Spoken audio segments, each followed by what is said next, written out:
हरियाणा के धर्मनगरी कुरुक्षेत्र में पहुंचे कांग्रेस नेता रणदीप सुरजेवाला का कार्यकर्ताओं ने किया जोरदार स्वागत और अपनी नियुक्ति पर केंद्रीय नेतृत्व को किया धन्यवाद। खट्टर सरकार पर जमकर साधा निशाना और जेपी नड्डा के बयान पर पलटवार करते हुए उन्होंने कहा कि जेपी नड्डा को खेती के बारे में कोई जानकारी नहीं है, नहीं तो कभी खेत में गए हैं और न ही कभी उन्होंने किसान की तरह फसल बेची है, वो नहीं समझ पाएंगे।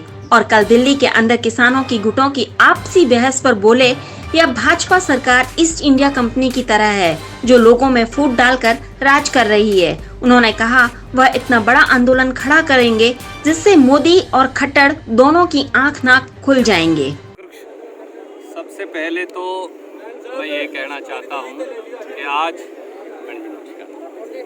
सारे कुरुक्षेत्र के साथियों ने, विशेष तौर से ब्राह्मण समाज ने मेरे सर पर अपने आशीर्वाद का हाथ जिस प्रकार से एक बार फिर रखा है, मैं ब्राह्मण समाज का विशेष तौर से कृतज्ञ हूँ। कुरुक्षेत्र की इस कुरुभूमि के संत महात्माओं का, कांग्रेस पार्टी के साथियों का, ब्राह्मण समाज के मेरे सब बड़े बुजुर्गों का, मेरी हम उम्र मेरे साथियों का बहुत बहुत कृतज्ञ हूँ।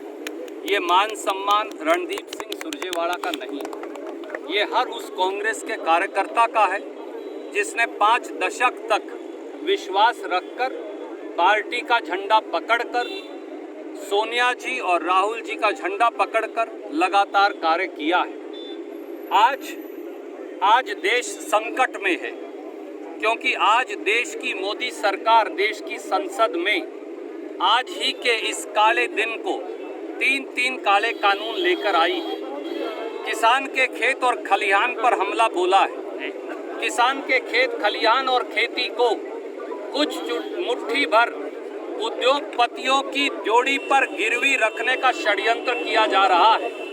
हमारे SC-BC के भाइयों जो मजदूर हैं, उनकी रोजी रोटी छीनने का षड्यंत्र किया जा रहा है। मंडी में दुकान करने वाले आड़तियों, तोलने वाले तोलों, मुनीम का काम करने वाले मुनीम भाइयों, ट्रांसपोर्टर का काम करने वाले ट्रांसपोर्टरों, शेलर का काम करने वाले छोटे छोटे उद्योगपतियों, उनकी रोजी रोटी पर हमला बोला गया है। कांग्रेस पार्टी कुरुक्षेत्र की इस पवित्र भूमि से जो किसानों का, मजदूरों का, आड़तियों का, गरीबों का जो संघर्ष शुरू हुआ था, अब कांग्रेस पार्टी आज संसद में इसका विरोध करेगी और हम कटिबद्ध हैं। चाहे कितनी भी लाठियां सीने पर लगें, चाहे खून का एक एक कतरा देना पड़े, हिंदुस्तान और हरियाणा की खेती पर मोदी जी और खट्टर साहब और दुष्यंत चौटाला ने जो ये हमला बोला है, इसका निर्णायक जवाब देंगे और सरकार की ईंट से ईंट बजा कर रख देंगे अगर वो गरीब की, किसान की, दुकानदार की, आड़ती की, SC-BC की रोजी रोटी छीनने का प्रयास करेगी। और अब तो कुरुक्षेत्र की पवित्र भूमि के ब्राह्मण समाज का आशीर्वाद और समर्थन है। अब ईश्वर के सिवाय कोई इस यज्ञ को, इस रथ को आगे बढ़ने से रोक नहीं सकता। सर, आपने ब्राह्मण समाज की बात की है, क्या आपकी जेब से टिकट भी निकलेगी ब्राह्मण समाज के लिए?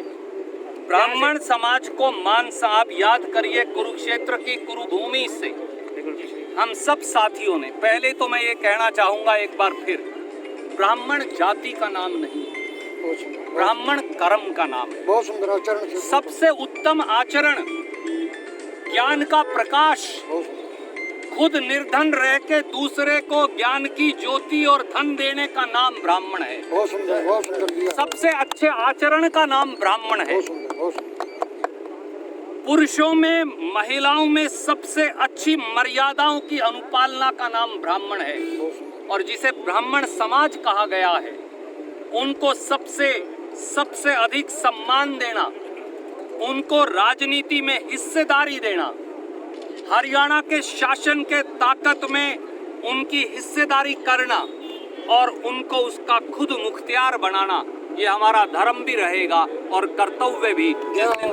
सर, किसान मिलने के लिए गए थे वहाँ पर, तो उनको संतुष्ट किया गया, उनको संतुष्ट नहीं किया गया वहाँ पर, इसलिए कि खट्टर साहब हों या दुष्यंत चौटाला या मोदी जी, ये हैं ही किसान विरोधी।